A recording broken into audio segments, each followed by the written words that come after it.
Здравейте! С този видеоклип ще ви покажа как да инсталираме термостат Computherm E400RF. Първо да започнем с това какво има вътре в комплекта. Имаме термостат, захранващ кабел към термостата, адаптер и приемно устройство.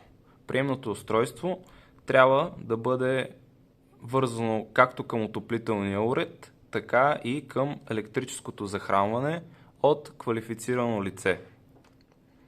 Също така в комплекта имаме и инструкция. Хубаво е всеки да се запознае с нея преди да започне да използва стайния термостат E400RF. Сега в момента ще симулираме едно подвързване и подключване на първоначален пуск на този термостат. Включваме в захранването както приемното устройство, така и термостат. Нека да започнем от мобилния телефон или уреда, от който ще се управлява термостата. Той може да бъде както Android, така и iPhone или Apple продукт. Ако използвате Android, влизате в Google Play Store, ако използвате iPhone, влизате в App Store и търсим приложението Computherm E-Series. Ето така изглежда приложението. Пускаме го да се инсталира. Докато се инсталира приложението, бих искал да обърна внимание на това, че термостатът може да работи само с стандартен интернет, който не е 5G.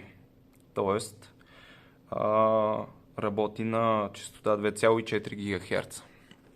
След като сме инсталирали приложението, трябва да сме сигурни, че сме изключили мобилните данни, вързали сме се с Wi-Fi към Wi-Fi мрежата, която ще искаме да използваме, за да управляваме термостата. Трябва да включим Bluetooth и да включим локацията на телефона. След като сме включили всички тези неща, функции, намираме приложението и го стартираме. При първоначалния пуск и първоначалната конфигурация трябва да прочетем и да се съгласиме с всичките изисквания на приложението. След като сме се запознали, се съгласяваме. Даваме съгласие, че даваме позволение приложението да работи с нашия Wi-Fi. Съгласяваме се, че му даваме позволение за локация и още веднъж се съгласяваме. Автоматично трябва да ви излезе името на вашия интернет при Wi-Fi name. Ако това не се случи, от стрелките отстрани може да изберете някой друг интернет, който искате вие да използвате.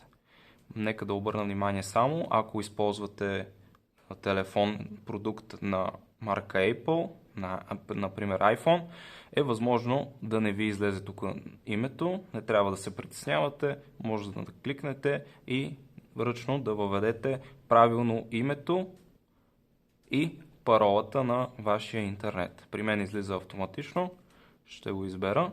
Също така ще избера да запомни моята парола. След като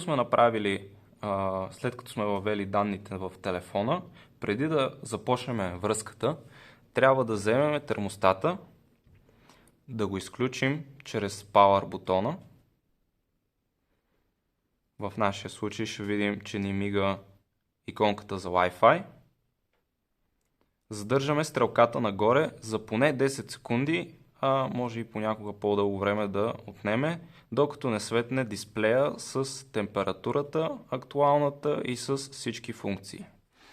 В момента виждаме, че свети и виждаме в горния ляв ъгъл как много бързо мига една икона, която показва Wi-Fi. Когато мига тази икона, вече можем да започнем синхронизацията и натискаме Start Connection. Тук не излиза съобщение, че конфигурацията ще отнеме 1 до 2 минути. С търпение изчакваме да се свържат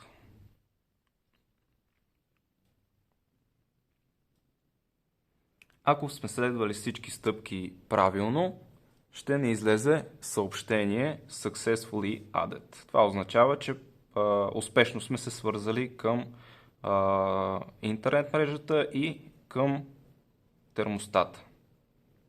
Потвърждаваме с Done и автоматично трябва да ни излезе, това вече е нашия термостат.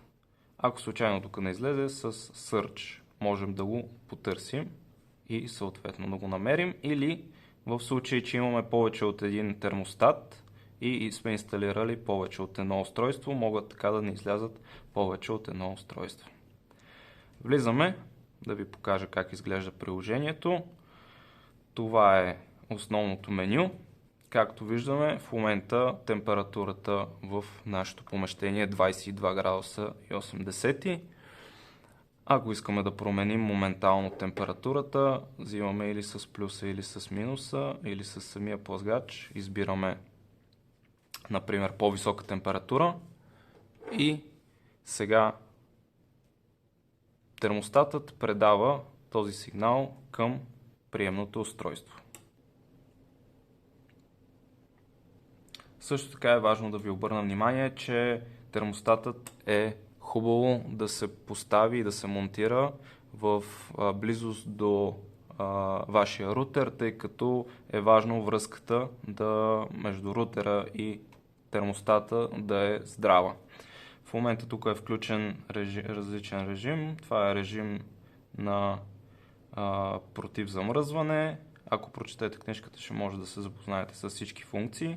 Ще ви покажа. Тук е менюто за програмиране. Има различни функции.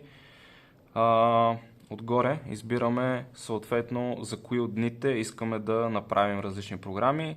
Едно отговаря на понеделник, 7 отговаря на неделя и числата по средата на останалите дни от седмицата. Можем да направим така, че от понеделник до петък да върви една програма, а събота и неделя друга, или можем да променим всичките дни заедно или да отделим само неделя. В нашия случай ще използваме от понеделник до петък, влизаме и от тук изключително лесно вече можем да започнем да избираме какъв график да ни направи термостата. Ще ви дам пример, 8 часа да стане 20 градуса, 22 градуса, след това в 9 часа да намалим температурата, например, на 17 градуса и така според вашите желания може да настроите програмите.